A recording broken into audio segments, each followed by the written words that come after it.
Anio alahady 2 aprily taona 2020. Alahady voalohany amin'ny volana aprily, alahady ny sampandrofia. Mandritra ity volana aprily ity isika dia hibanjina indray ny lohahevitra hoe ny herin'ny fitsanganan'ny tompo. Manerana ny sahan'ny fiangonan'i Jesosy Kristy eto Madagasikara, dia ity alahady ity no natokana hitondrana ambavaka ny sampana dorkasy. Ho an'izay rehetra malala an'Andriamanitra sady voantso no masina, ho aminareo anie ny fahasoavana sy ny fiadanana avy amin'Andriamanitra ray zanaka fanahy masina. Andeha hiara-hitsangana isika ry havana, hidera sy amin'ny voninahitra an'Andriamanitra amin'ny alalan'ny Salamo 9:20, ny 7 ka hatramin'ny 11 farany. Salamo 9:20, 7 ka hatramin'ny 11 farany. Misaotra ny Jehova izay manome saina aho, ary na mianina azy dia mananatra ny foko. Ataoko manatrehako mandrakariva Jehova, fa eo ankavanako izy, ka dia tsy hagozogozo aho. Izany ny faniny foko sy ravoravony fanahiko. Eny, ny mofo aza hitoetra tsy manana iary, fa tsy hofonao any amin'ny fiainantsika ny aiko. Tsy hamela ny iray masonao holatsaka ny lavaka ianao, ampafantatra ny lalanay ianao, fa avokisa-pifaliana ny menatsehanao, ary fahafinaretana ny mantananao ankavanana mandrakizay. Amen. Ataontsika ny hira raika amin'ny 7:100 ny voalohany sy fahatelo dia hisy vavaka izay isika fiangonana vao hipetraka. Amen.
hivavaka isika.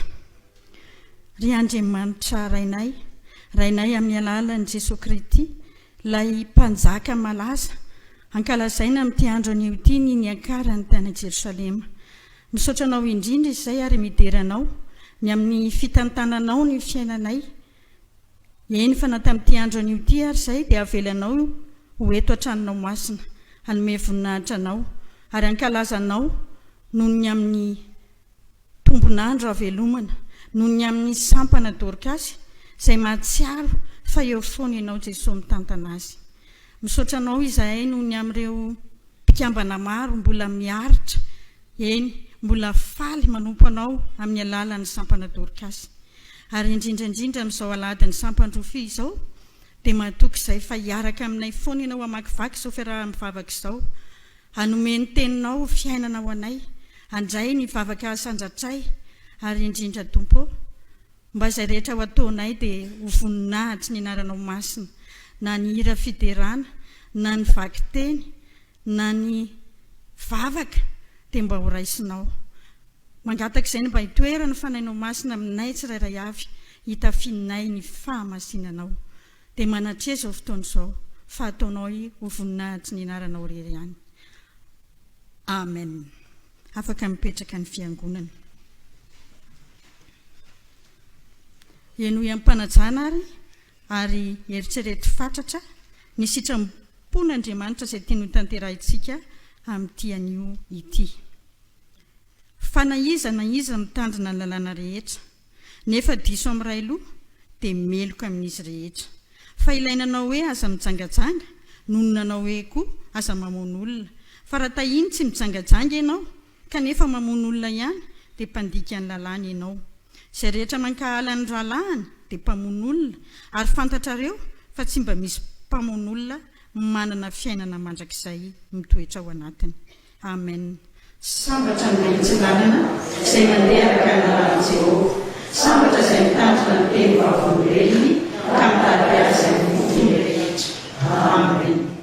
Ireo fanampiny 7:37.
Isika hifona sy haikeloka eo anatrehan'Andriamanitra.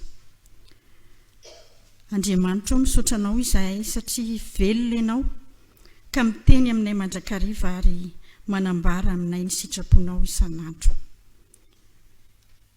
Eny Tompo, meloka amin'ny didy anankiray izay dia meloka amin'izy rehetra.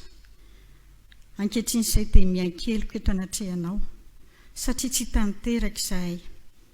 Firifiry moa ny olona ankahalainay, eny fa na dia izay amin'izay ato amin'ny sampana dorikasy ary, dia minia mifankahala, minia mandika ny didinao. Meloka izay ry Tompo, mifona aminao.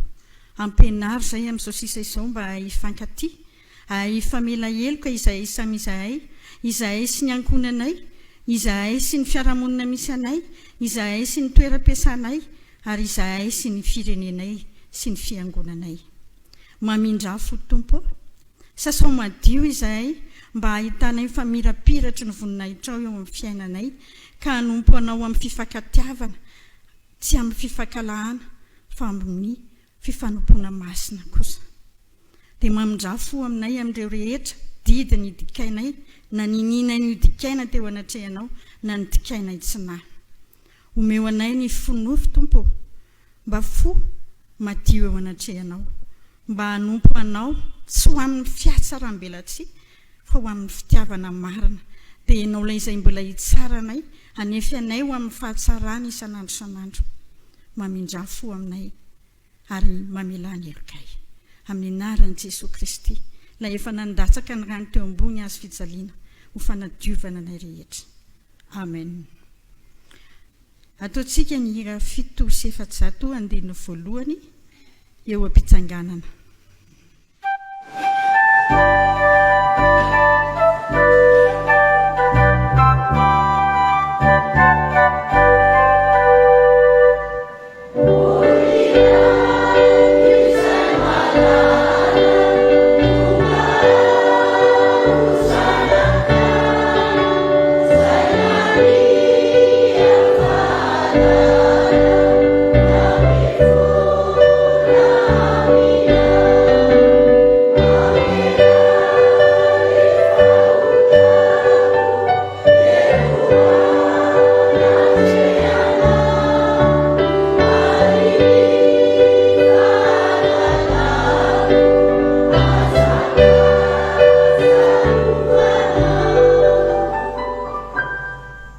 Sika izay nibebaka marina tokoa ray soary ny famelan-keloka izay atolotry ny tompo atsika izao ny lazain'i Jehovah hosolony nafoizana anao sy ny nankalana anao ary tsy nandehanany ny olona namaky anao dia asandratro ho rehare mandrakizay ianao eny ho fifaliana hatramin'ny taranaka faramandimby amen. Noho izany ary dia ambara fa voavelany elokareo noho ny anaramasina miderany tompo. Sambatra ny olona izay voavelany elo sy voasarona ny fahotany, sambatra ny olona izay tsy sain'i Jehovah eloka ary tsy misy fitaka fanahiny. Amen. Hira 4:7.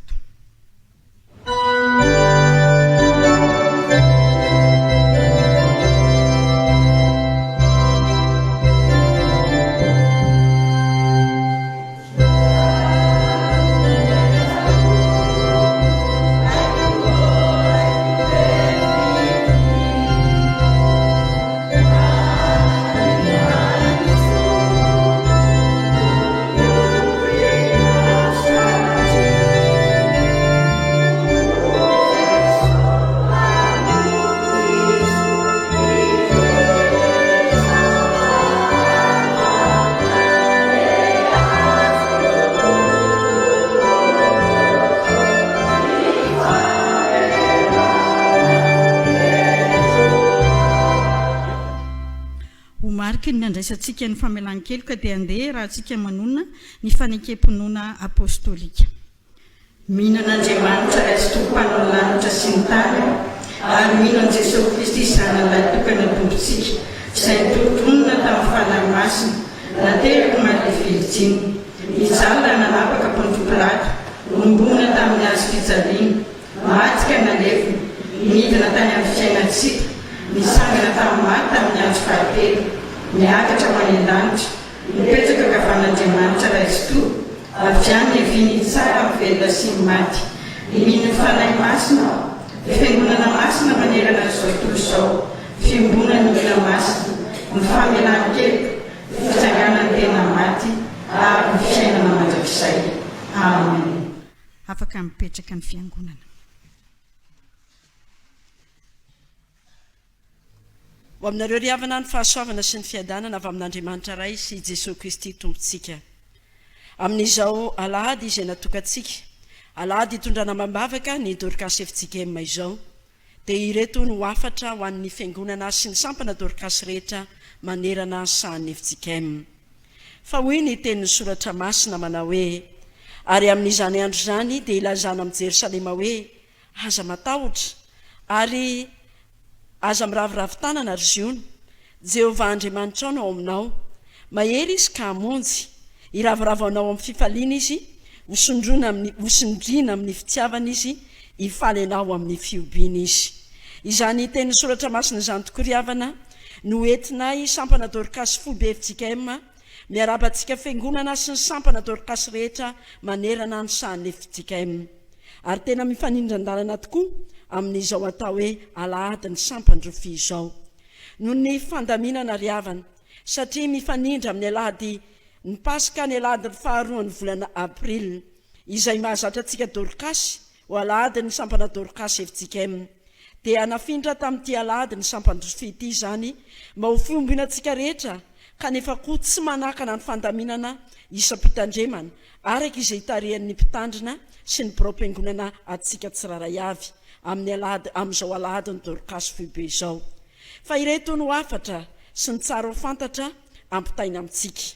Voalohany, nandalo ho fotoan-tsarotra isika 𝙃𝙤𝙧 FJKM satria nisy ny tsy fahasalamana maharitra teo amin'ny ramatory Andriamanana Valim-bavaka mpitandrina izay filohan'ny 𝙃𝙤𝙧 FJKM. Voatery tsy maintsy nametra-pialana nefa izy noho ny tsy fahasalamana maharitra teo amin'ny tenany. Ka ny komity FJKM izay nivory ny 9 ka hatramin'ny 7 volana Novambra tany Moramanga dia nanaiky ary nanapa-kevitra izany fametra-pialanana izany ary mitsodrano azy sy ho salama mandrakariva.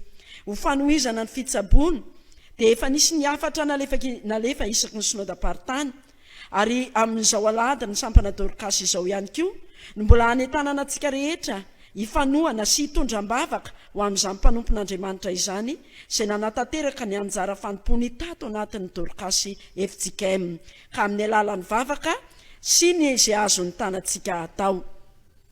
Na dia teo aza noho izany ny fambangan-toerana eo amin'ny filohan'ny 𝙃𝙤𝙧 FJKM, ny komity FJKM dia nanendry Andramatoa Dina Lovasorabenarivo ho filohan'ny 𝙃𝙤𝙧 FJKM ary efa manatanteraka ny asany izy ankehitriny mitarika antsika sy mitondra antsika, mivavaka ho azy sy mampahery azy hatrany isika ry havana aefa be kokoa izy amin'ny asa izay nentsoina sy sahany.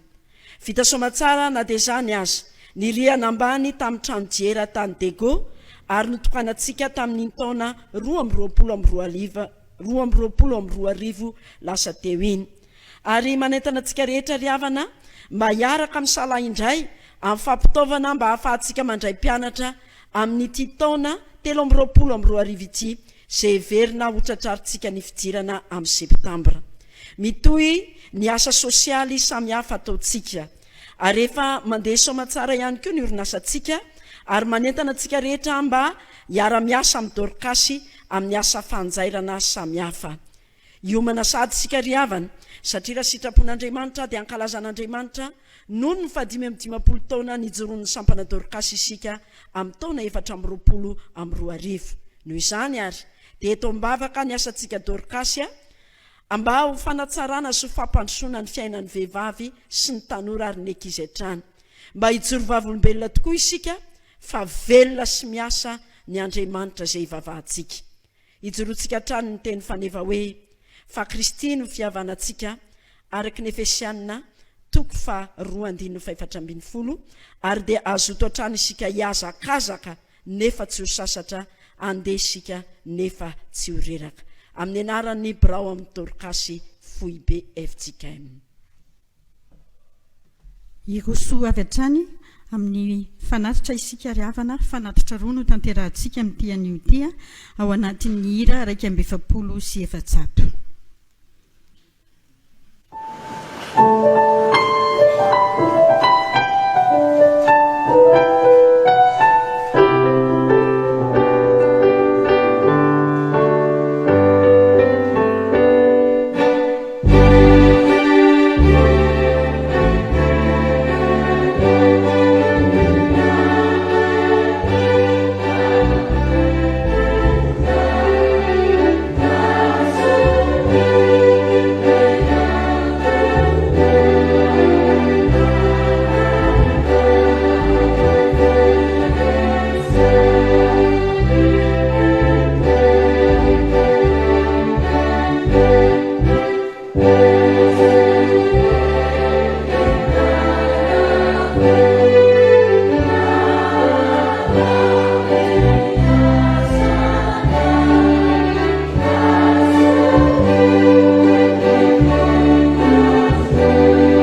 Fotoampivavahana no anlorantsika mifanatitra ao anatin'ny hira ry tompony arenao.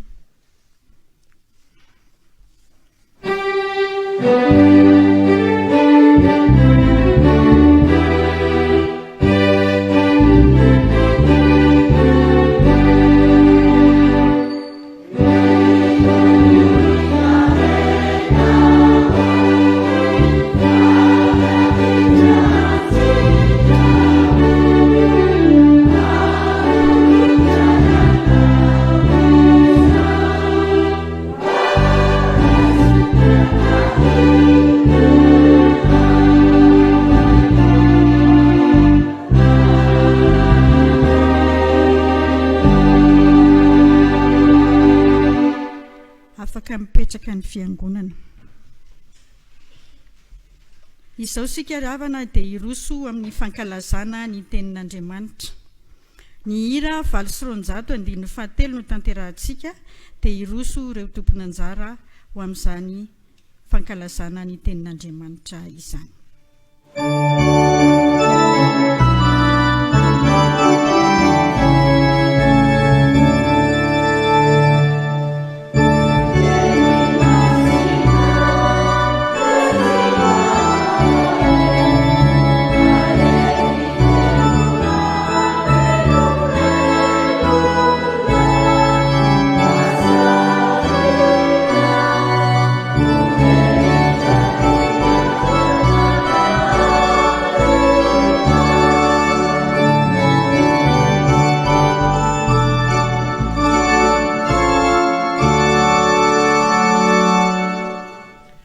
Sigaravana ry Andriamanitra ray zanaka fanahy masina, faly misaotra makasitraka anao izahay noho ny amin'ity fotoana ity izay hitondrana mbavaka ny sampana dorikasy eto amin'ny sahan'ny FJKM.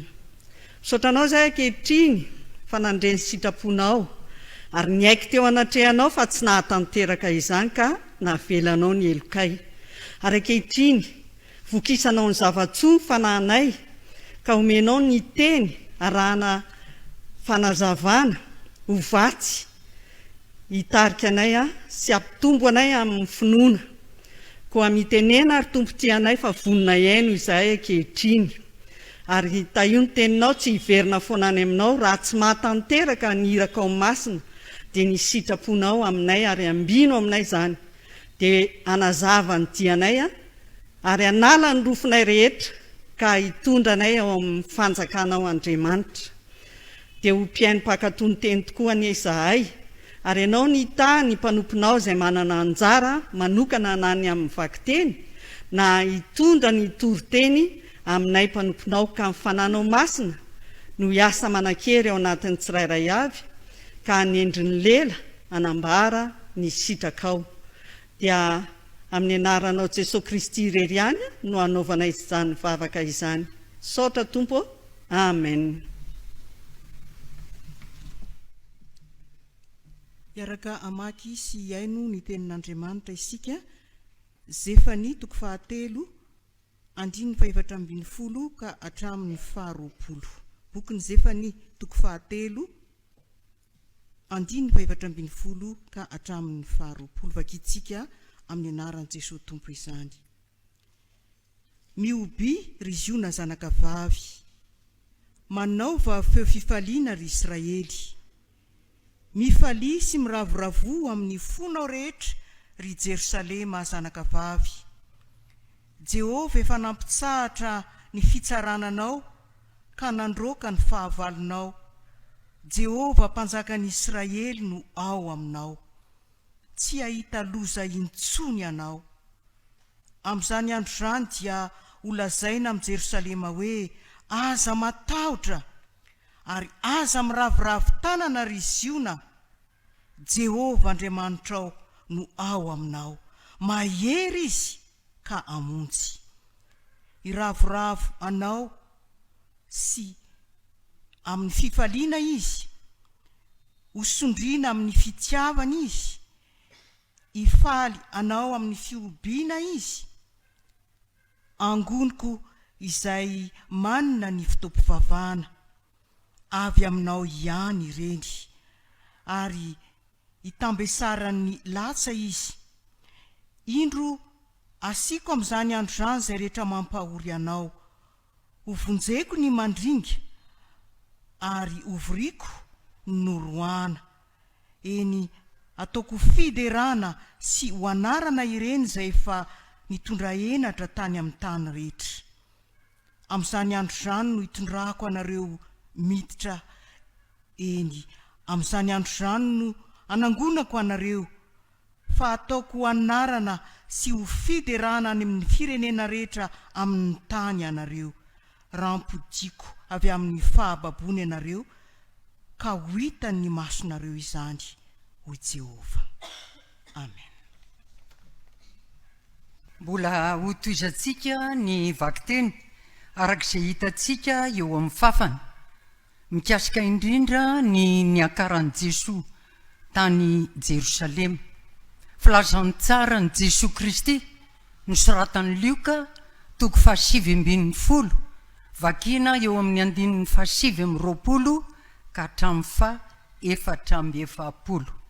Vakina amin'ny anaran'ny Tompo izany.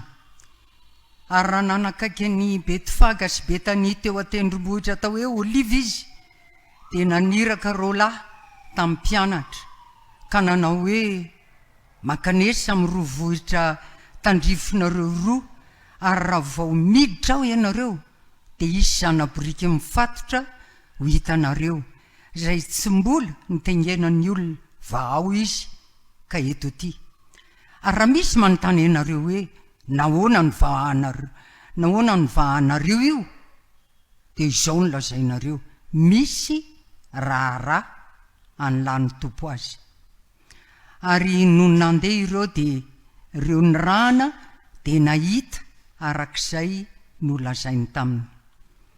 Ary raha namany zana-biriky izy dia hoy ny tompony taminy: nahoana ny vahanareo ny zana-biriky? Ary hoy izy: misy raharaha analan'ny tompo azy. Dia nitondra azy ho any amin'ny Jesosy izy, ary nametraka ny lambany teo ambonin'ny zana-biriky ka nampitaingeniny azy Jesosy. Ary raha nandeha Jesosy dia namelatra ny lambany teny an-dalana izy ireo.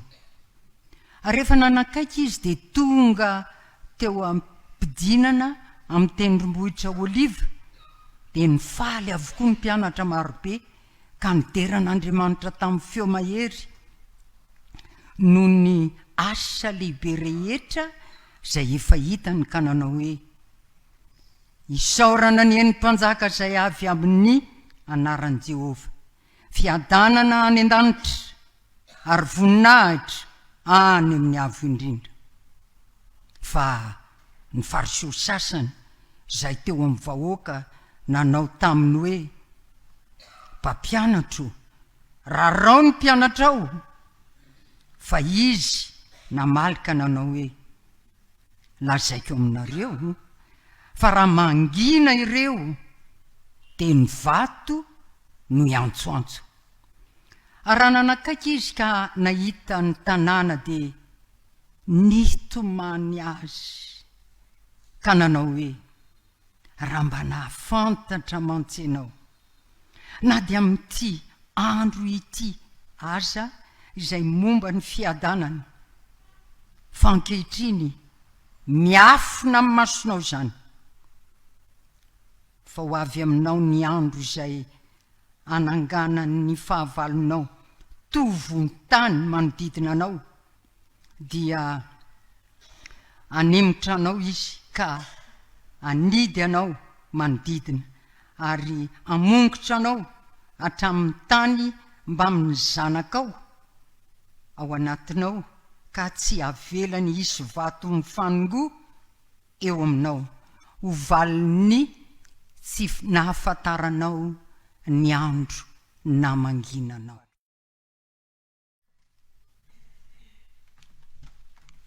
Ho faranantsika ny vakiteny araka ny hita ao amin'ny Apokalipsy toko 7 andininy 7 ka hatramin'ny 12.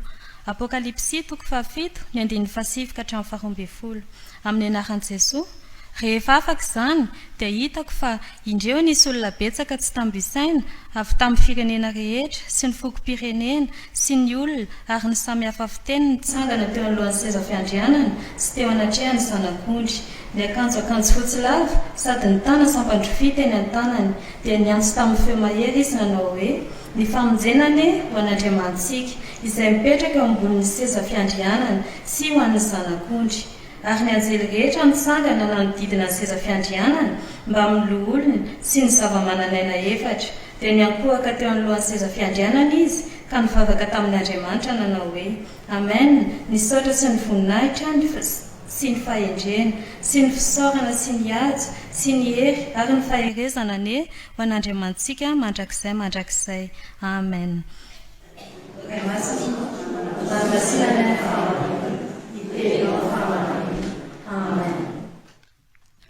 Eo am-pitsanganana ry havana no andraisantsika ny afatra ny tenin'Andriamanitra. Ataontsika eo am-pitsanganana ny hira 3:10 sy 3:4.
Ivavaka isika. Tonga tompo ny fotoana azahoanay mandre ny afatry ny teninao. Amin'izao andro manatantara eo amin'ny fiainan'ny fiangonana. Ahatserovanay ny fisian'ny sampana Dorcas miasa manerana ny sahan'ny FJKM. No angatahana indray maka indray ny fahasinana ao masina mba hiasa ty anatinay. Mba ny fananao ny tari-dalanay rehetra eo am-pianona ny teninao. Atonga le teninao izay tsy miova omaly sy ny ho ary mandrakizay, afaka hanova indray ny fomba fiainanay sy ny fomba fijerinay. Ko dia miteneny indray ianao fa miaino ny mpanomponao. Amen. Anapaka mandrakarivoam-potsika ry havana ny fahasoavana sy ny fiadanana avy amin'Andriamanitra ray sy Jesosy Kristy tompontsika. Anisan'ny perikopa izay efa nivakiana tamin'ny alahady heriny ry havana, ny perikopa avy ao amin'ny bokin'ny Zefania. Ary amin'ity alahady ny sampandrofia, kanefa ihany koa tena alahady ny sampana Dorcas foibe, dia mbola ny safidiana manokana ihany koa ny bokin'ny Zefania ry havana, andraisantsika afatra dia araka izay efa nivakian'ny mpanompon'Andriamanitra tamintsika teo, ny Zefania 7, ny 4:4 ka hatramin'ny 9:20. Ary iainantsika indray lohahevitra vaovao ao anatin'ity volana vaovao ity. Fa rehefa mamaky tokoa isika an'io bokin'ny Zefania io ry havana, dia ny zavatra iray hitantsika ao dia ny hoe misy vokany ny fibebahana. Misy vokany eo amin'ny fiainan'ny mpanompon'Andriamanitra izany atao hoe fibebahana izany. Tamin'ny herin'ny androany isika ry havana, namarana ny volana Marsa, namarana ny lohahevitra ihany koa tao anatiny ny volana Marsa iny, ny taonantsika tamin'ny fibebahana ny tenin'Andriamanitra. Fa amin'ity volana vaovao ity kosa isika dia maneho ny herin'ny fitsanganan'ny tompo sy ny vokatry ny fibebahana ho amintsika rehetra izay mino izany fitsanganany Jesosy Kristy tamin'ny maty izany. Ary mazava tsara izay asikasin'ny Zefania 7, 4:20 ka hatramin'ny 9:7 fa Andriamanitra mamerina amlaoniny ny zavatra rehetra ny Andriamanitra izay ivavahantsika. Raha tsy teny fotsiny sika ry havana, afa-tsy midika ny anarana hoe Zefania dia midika hoe Andriamanitra manafina, Andriamanitra miaro Andriamanitra manarona. Izany hoe Andriamanitra te hanafina antsika manoloana izay mety fanelingelena nataon'ny fahavalo, fampirorona ataon'ny olona izay tsy tiany mpanompon'Andriamanitra. Fa Andriamanitra koa dia manarona ny fahotan'ny olona izay mibebaka. Ary Andriamanitra koa dia mamafa, manafina mihitsy ny tsy ho hitan'ny olona intsony izay fahotana ny tanterahany. Izany hoe ny olona mibebaka zany dia tokony anana n'izany atao hoe famindram-po, famelan-keloka. Eto ary zany ry havana dia antso ho an'ireo kristianina mba tena hiaina ao anatin'ny famelan-keloka sy ny famindram-po ity perikopantsika ity. Ka rehefa miaina ao anatin'ny famelan-keloka sy ny famindram-po dia tao amin'ny soratra masina sika ry havana mba hanana fifaliana. Tao amin'ny soratra masina sika mba hanana fifaliana. Jereo tsara ry havana izay ilazan'ny soratra masina azy eo amin'ny 4:12 amin'ilay Zefany 4:7. Hoy izy: miobiry izy io na zanakavavy, manaova fifaliana ry Israely, mifalisy miravoravoa amin'ny fonao rehetra ry Jerosalema zanakavavy. Eto aloha dia averiny indroa ny teny hoe zanakavavy. Fa maninona tokoa raha mba najanony fotsiny hoe miobiry izy io no tahaka ny hoe manaova fifaliana ry Israely eo. Maninona koa raha najanona fotsiny hoe mifalisy miravoravoa amin'ny fonao rehetra ry Jerosalema eo. Fa tsy ndrina manokana fa zanakavavy no atsoina mba hifaly, mba hanao fifaliana, mba hiravoravo. Tsara ny manamarika ry havana. Fa rehefa ao anatin'ny soratra masina dia ny vehivavy sy ny zanakavavy no mpitarika amin'ny fifaliana rehefa avy mandresy. Toa zao tsika raha mijery ao amin'ny testamenta taloha dia mahatsiaro ilay fandresena azony zanak'Israely raha niampita tamin'ny ranomasina mena. Dia iza no nitarika ilay nandisy ny hira ny faly voalohany? Miriam. Fa Davida koa rehefa avy nandresy dia nandihy niaraka tamin'ny vehivavy. Ary zany ny asan'ny vehivavy ry havana, maneho fifaliana noho ny amin'ny fandresena. Ary hitantsika izany rehefa mijery ny tantaran'i Debora koa tsika. Na dia niady aza Debora rehefa avy nandresy dia tsy maintsy ny faly, tsy maintsy nandihy. Ny fifaliana zany ry havana midika fandresena. Ka eto dia taoma ny zanak'Israely hifaly satria naninona? Resy ny fahotana. Resy ny fahotana. Ka raha ataontsika ty amin'ny fiangonana zany dia izao aladin'ny Dorcas anio. Raha mba misy ny zavatra iray tena mba tian'ny Dorcas dia izany mifaly zany. Ary tsika Dorcas raha teo manana an'izany atao hoe Dorcas mifaly zany. Jerevo rehefa anao fifaliana. Tena marika ny fandreseny ireny ry havana. Ary zany ny taomana antsika melohan'ny andizanao, melohan'ny falianao, tokony ho tsaronao fa voavelany elokao. Fa ny mahampalahelo eo mpandizana any ianao ny faly. Fa vita ny dia ny fahotanao ihany mbola fahotanao indray.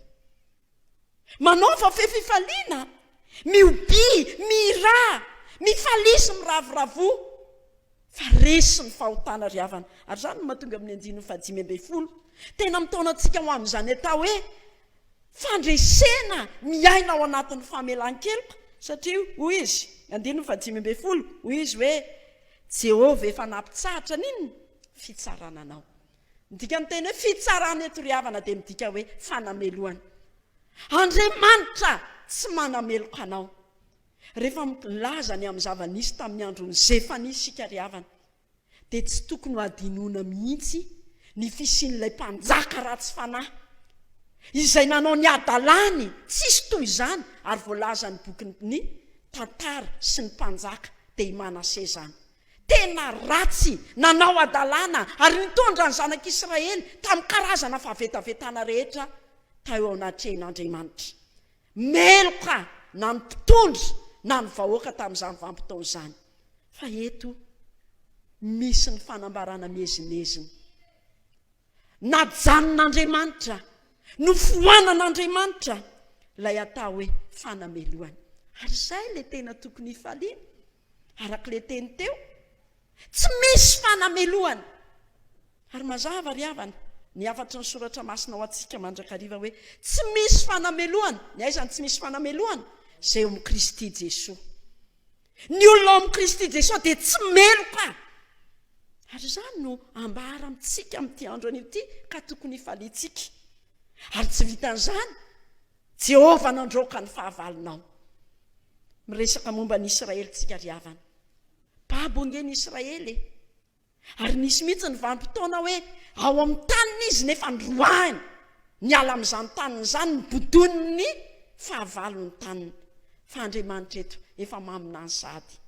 Miteny fa ho averin'Andriamanitra ao amin'io tany io ianao.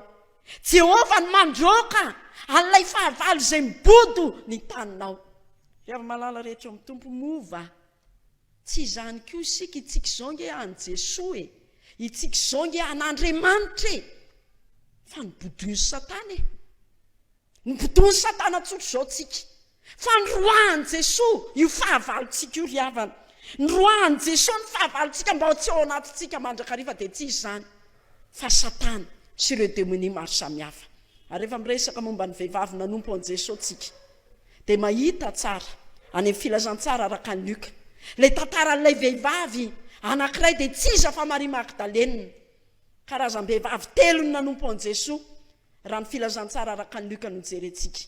Vehivavy ray Maria Magdalena, vehivavy ray Joana vadiny koza pitahiry ny fananany Herode, ny vehivavy ray Josana ilay heverina fa vehivavy mahantra indrindra tamin'izany vanim-potoana izany. Fa aleo ilay vehivavy voalohany no jerentsika hoe rehefa nanompo an' Jesosy Maria dia monifiry ny voaroaka tao 7. Zay le voasoratra any.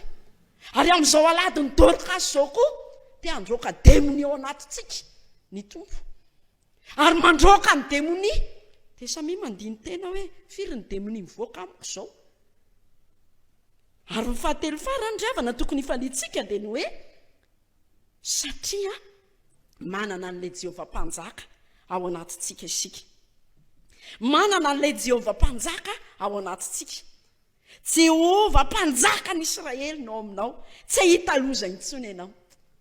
Rehefa ampiasaina ry havana ity teny hoe Jehovah mpanjaka ny Israely ity dia azo ambara mihitsy ny an'ilay Jehovah tompony fandresena.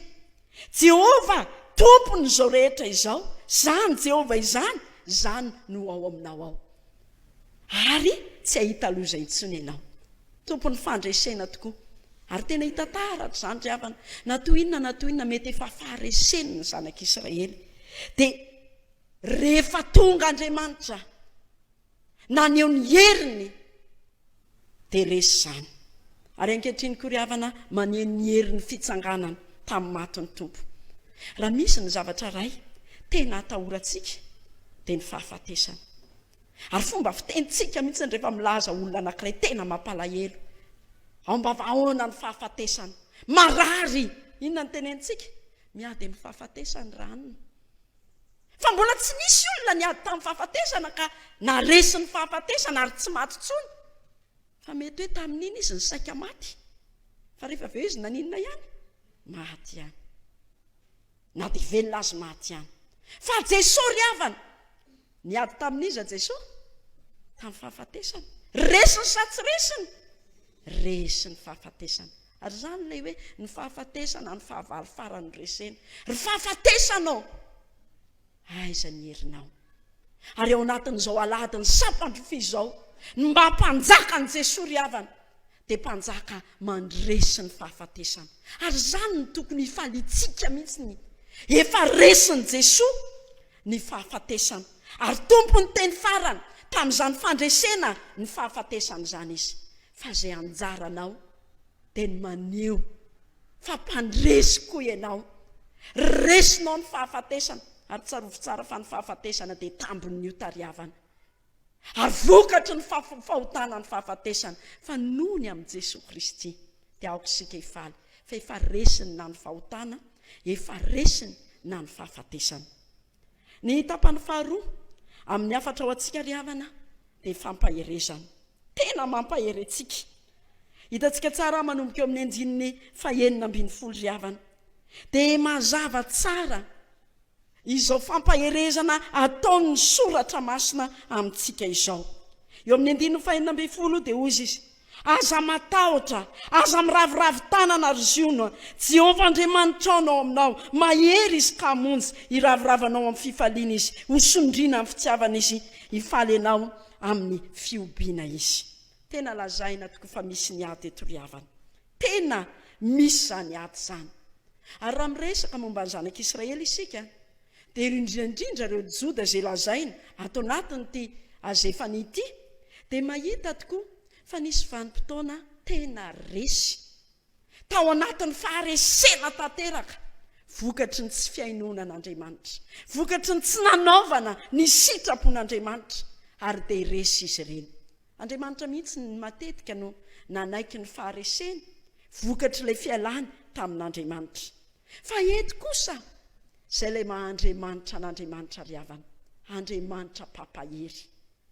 Tsy nana fahianina nataon'Andriamanitra, fa nampahery ihany koa. Io toetra n'Andriamanitra io no toetra tokana izy ihany manana azy.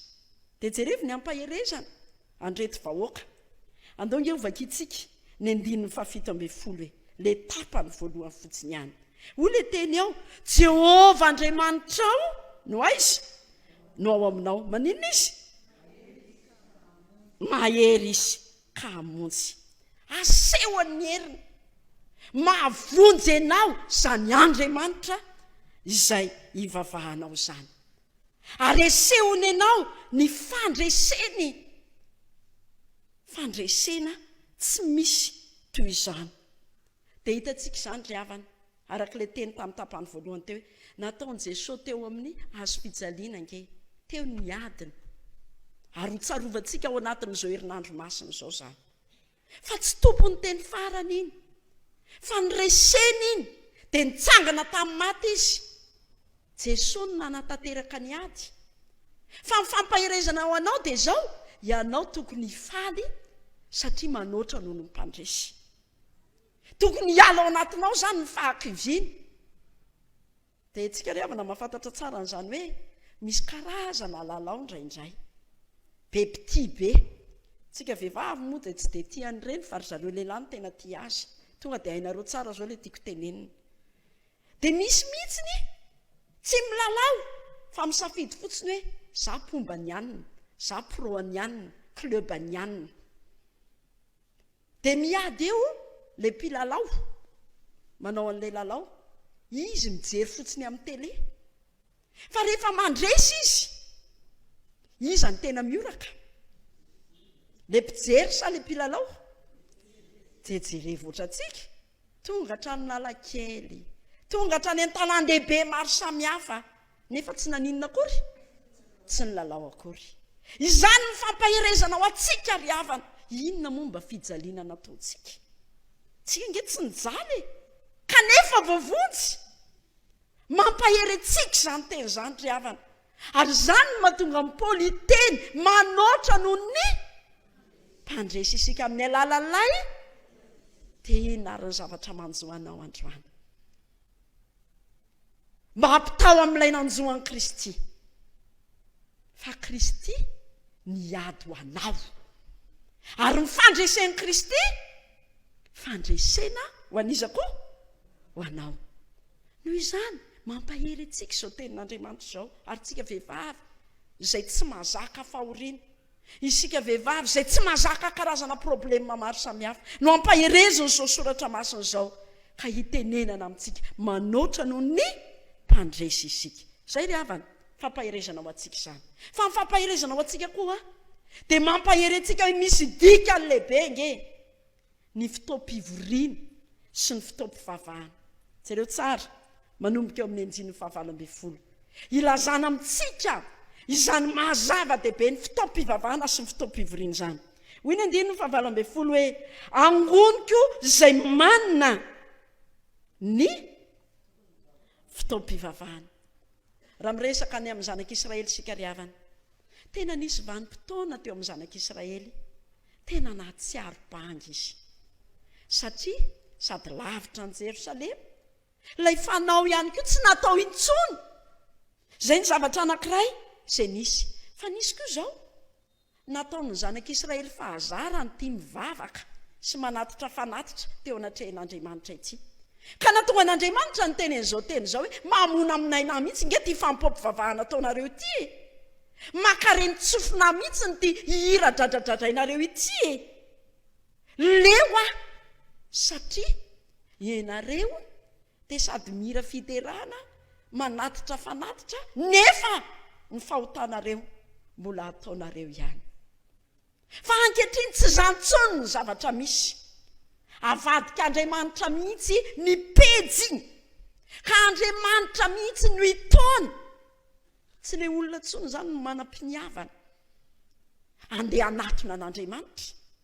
Fa Andriamanitra mihitsy no nanao dingana ilay lehibe nanangona an'ireo olona ireo mba ho ao aminy, mba hiombona aminy. Na dia teo aza izay mety ho fahadisoana sy nandatsana azy zany hoe lasa tsisy dikany teo amin'ny fiainana izany fampoampivavahana zany, dia averin'Andriamanitra amin'ny loniny zany fampoampivavahana izany. Ary zany no tokony ho zava-dehibe amintsika ry havana, sampana dorikasy, ny fiangonana ray manontolo hitomana antsika fa ny fampoampivavahana izay tanterahantsika.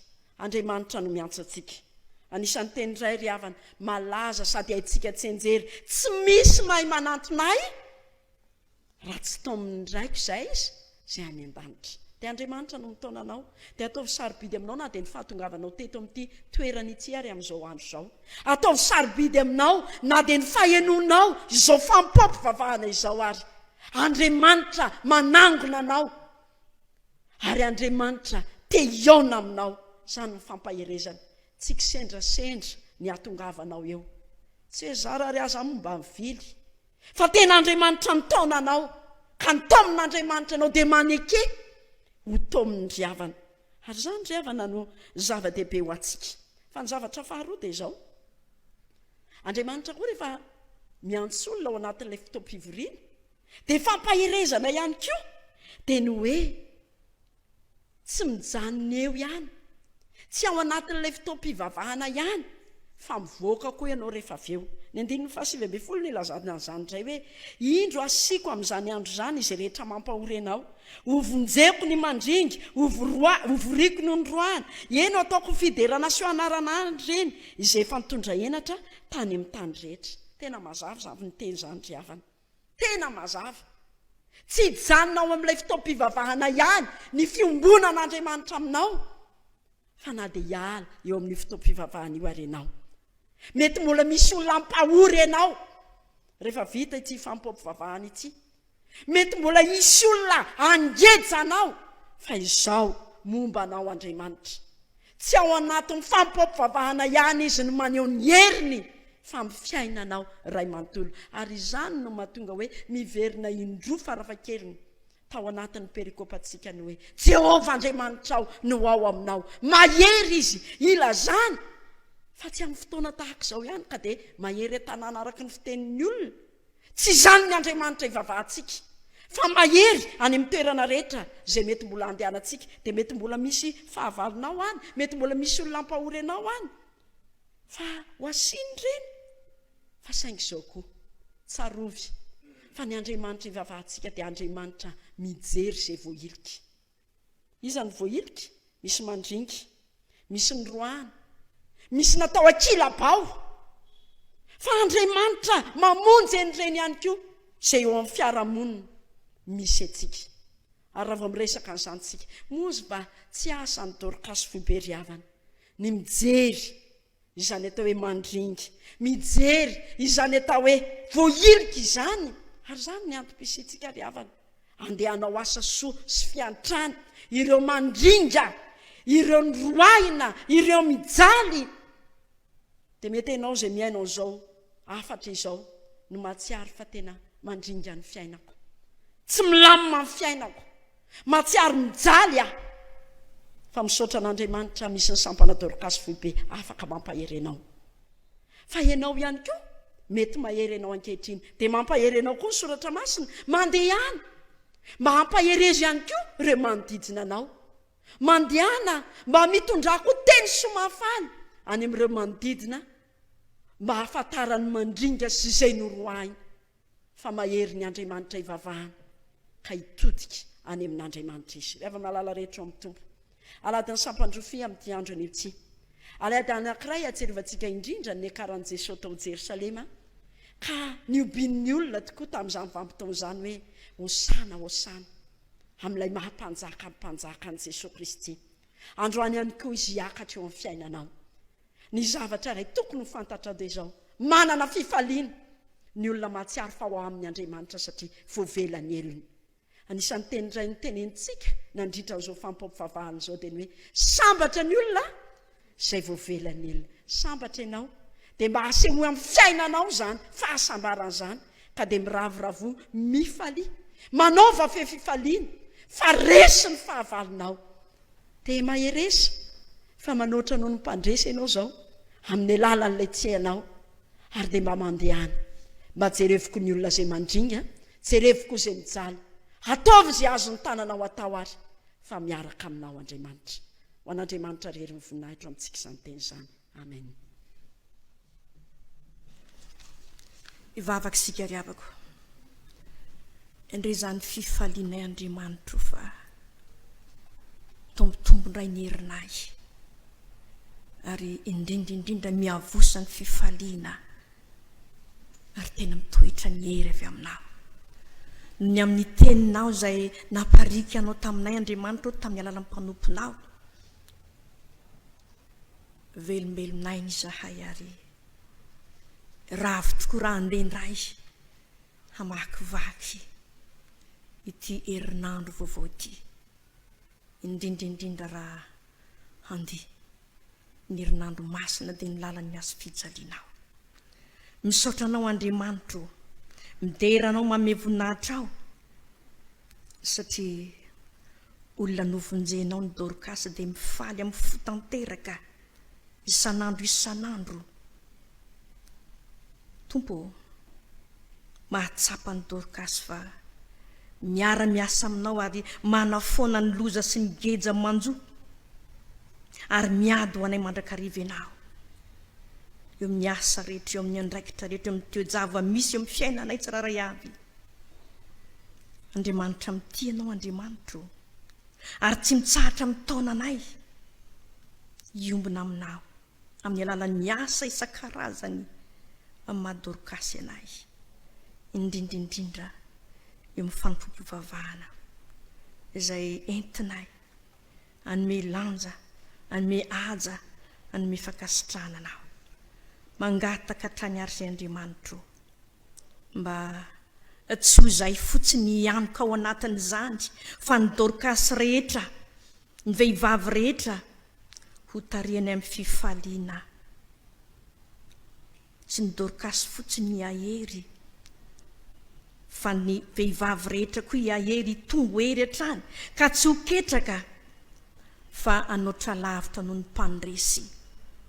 Indrindra eo anatrehan'izao fiainana misy anay izao, mivavaka ary izay Andriamanitra amin'ny fiangonan'i Jesosy Kristy eto Madagasikara, ao anatin'izany izay Dorcas mantsy ampaherezo amin'ny mpifalio, eo amin'ny ady rehetra tsena, eo amin'ny andraikitra rehetra sanina, eo amin'ny dia rehetra ale. Vavaka ihany koa izay Jesosy ho an'ireo sampana Dorcas, ny mpiandraikitra ao ny barao foibe Dorcas. Tsy mora ny asa Jesosy fa sarotra. Indraindray tao miaka-piakarana, mahatsiaro avizanana, mitete atsemboana, nefa nady izany aza dia faly noho ny aminao, satria anao dia mampifaly mandrakariva. Mahery noho ny aminao satria anao dia mampahery. Ao koa ny isam-pitandremana Jesosy, tsy lavitra anao reny fakaiky anao, hitanao ny ady atrehan'izy reny, tena mitolona ary mamaivay ny tolona, satria be ny asa, be ny adidy, tsy ao amin'ny fiangonana ihany fa ao amin'ny tokantrano, amin'ny fiarahamonina, eo amin'ny firenena, nefa nady izany aza dia faly noho ny aminao ary mahery indrindra satria mpampahery anao. Eto koa dia tononay manokana Tompo iza rehetra matsiary fa voageja naizanaiza ninninona mangeja azy na ny amin'ny toeranaiza na amin'ny toeranaiza ampifaly fahasany tananao reny ampahirezy fa zanakao reny itodio mba ananao njarany avy aminao dia ny fifaliana sy ny hery ary zay rengony mangetahitanao ary ataovy mahay mandray anao mifo zany Jesosy ny rinay angatanay fantatro ny asoanay indrindraindrindra fa ny sampana dorkasy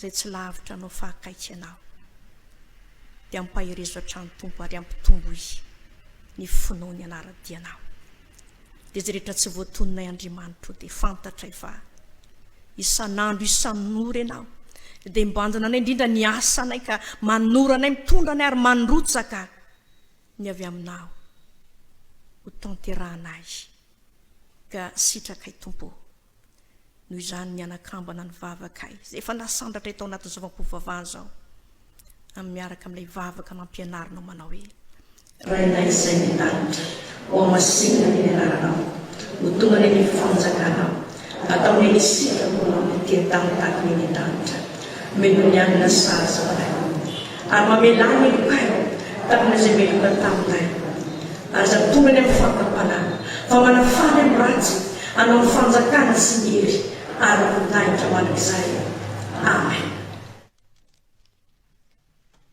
Hamarana izao fanompoampivavahana izao isika ry havana dia tiam-pamaranana dia misaotra mankasitraka antsika tsirairay avy ny amin'ny fanolorantena niombona tamin'izao fanompoampivavahana izao.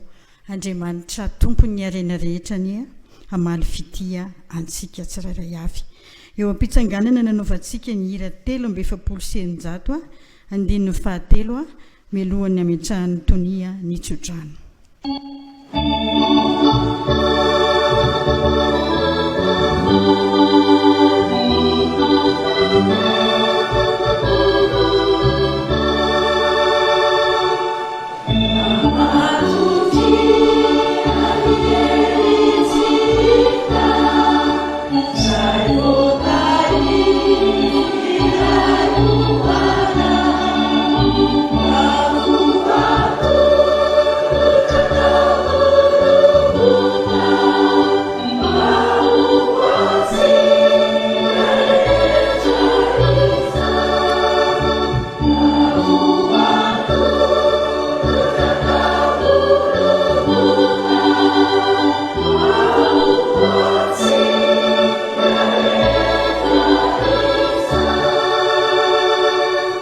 Tateraka amintsika rehetra ry havana tsodrano izay tonona amin'ny anaran'ny tompo ary Andriamanitry ny fiadanana izay nitondra ny Jesosy tompontsika mpiandrondro lehibe hiala amin'ny maty nitondra ny rano ny fanekena vaovao dia izy anenao tanteraka anareo amin'ny tsara rehetra ka hiasa ao anatinareo araka ny sitrapony ho azy ane ny voninahitra mandrakizay fa ho aminareo kosa ny fandresena sy ny fahirezana amen. Petraka isika manao vavaka mangina.